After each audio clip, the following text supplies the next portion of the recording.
so this song is in the key of F sharp.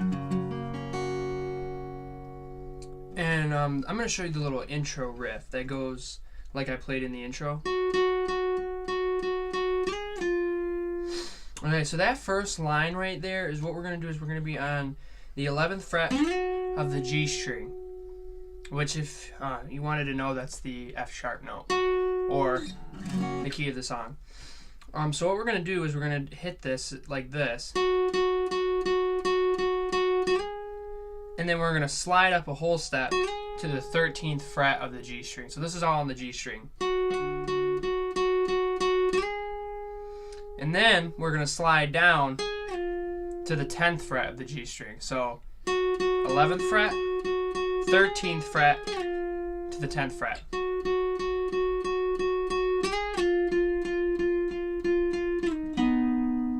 And then what I'm doing here is I'm on the G string of the 8th fret, and then I'm on the D string of the 9th fret. And I'm hitting those two together, just the D string and the G string.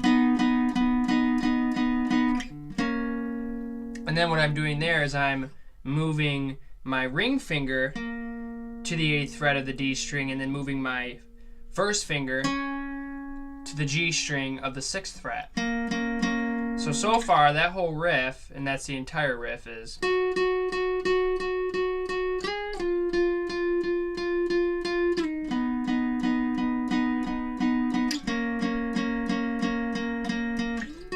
so here's 11, 13th, 10,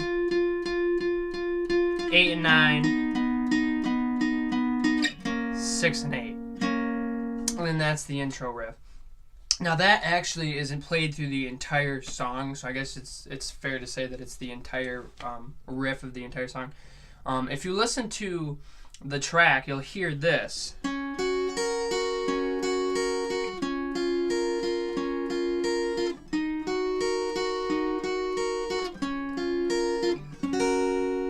And basically what that is those are our arpeggios, or they're major and minor triads. So that is a D shape, a little bar, and then a minor triad looking shape. So the chords that we're actually playing are D sharp major, B flat minor, and then D sharp minor. So like I said, we're going to start with the D looking shape, and we're going to basically take a D chord and move it up to the 7th fret. So your first finger is going to be on the G string 6th fret. Your ring finger is going to be on the 7th fret of the B string, and your middle finger is going to be on the 6th fret of the low or the high E string. And we're going to arpeggiate that, which basically means playing the notes individually. And the arpeggio pattern is just G, B, E, B, G. So it's just going up and down.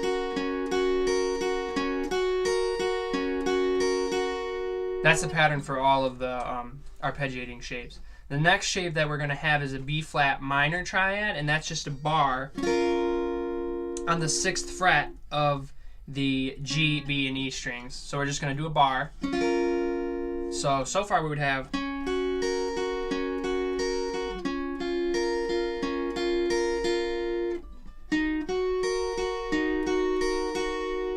and then we're going to get to this D sharp D sharp minor looking triad, which is going to be 8th fret of the G string, 7th fret of the B, and 6th of the high E. So D looking shape, minor looking shape, minor looking shape. So that whole arpeggio pattern is, oops.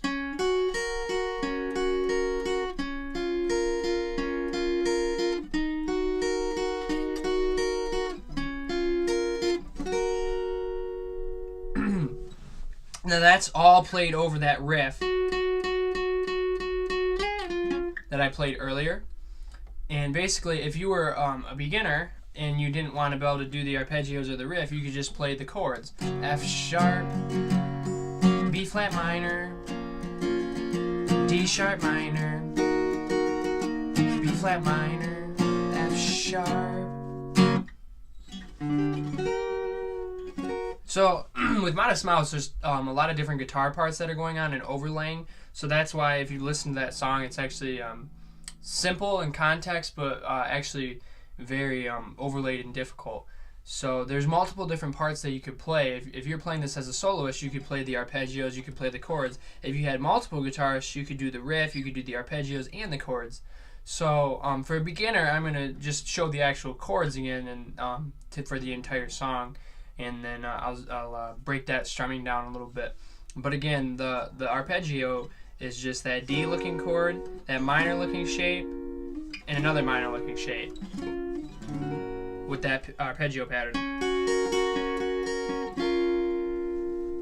Okay, so if you're a beginner and you just want to play the chords and you want to sing along with it, it'd be F sharp here on the 2nd fret with an E looking shape, a B flat chord with an A minor looking shape, and then we're going to slide this whole shape all the way up to the 6th fret for D sharp minor, and then back, and then F sharp.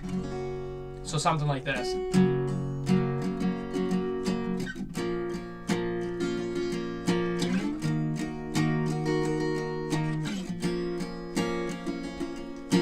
Ice Age heat wave can't complain. If the world's at large, why should I remain? Went to the porch to have a thought.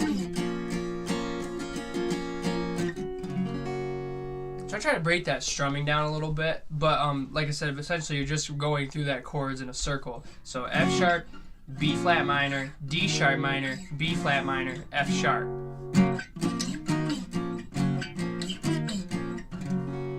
And then that's actually the entire song. So the strumming for that is kind of like.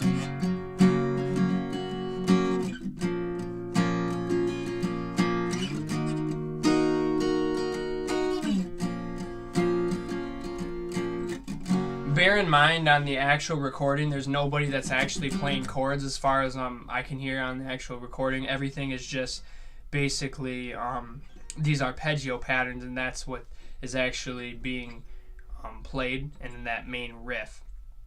So these chords are kind of just emphasized in these arpeggio patterns, but they're not actually like full on played. But like I said, for a strummer or a beginning guitarist, this is definitely okay. Down, down, up.